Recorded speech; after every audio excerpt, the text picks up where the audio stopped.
మధ్య చూస్తే చిన్న పిల్లలు మొబైల్స్‌కి అడిక్ట్ అయిపోయి, అడిక్ట్ అయిపోయి యెస్. వాళ్ళు గూడా ఎక్కువ ఇట్లా హ్మ్. చేస్తా ఉంటారు. అంటే అది ఫ్యూచర్‌లో ఏమైనా ఇబ్బంది ఉంటదా సార్ యెస్. వాళ్ళకి? అదంతా ఒక వాళ్ళకి గూడా అబ్నార్మల్ పొజిషన్‌లో ఇలా కంటిన్యూస్‌గా చూస్తా ఉంటే, ఆ! వాళ్ళకి గూడా ఈ మొబైల్ సిండ్రోమ్స్ అనమాట. మొబైల్ నెక్ ఓహ్! సిండ్రోమ్. సో, దానివల్ల ఈ ఏరియాస్‌లో అంతా ఓవర్‌గా స్ట్రెచ్ అయ్యి మజిల్స్ హ్మ్.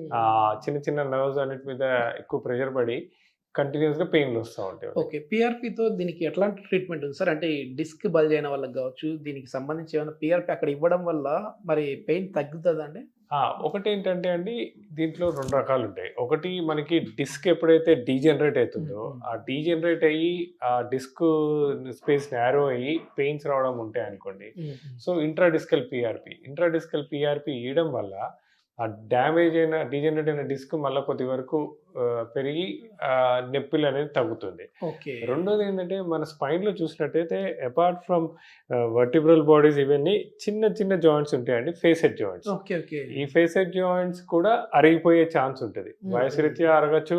దాని మీద స్ట్రెయిన్ పడ్డా అరగొచ్చు. అని ఇంతకుముందు నేను చెప్పాను కదా! ఇంప్రాపర్ పొజిషన్‌లో అవునవును. కూర్చున్నప్పుడు దాని మీద ఎక్కువ స్ట్రెయిన్ పడి గంటల తరబడి అంటే కింద హ్మ్. కూర్చొని సిస్టమ్ వర్క్ చేసినప్పుడు అలాంటిటప్పుడు ఆ ఫేసెడ్ జాయింట్స్‌లో కూడా కొద్దిగా మార్పులొస్తాయి.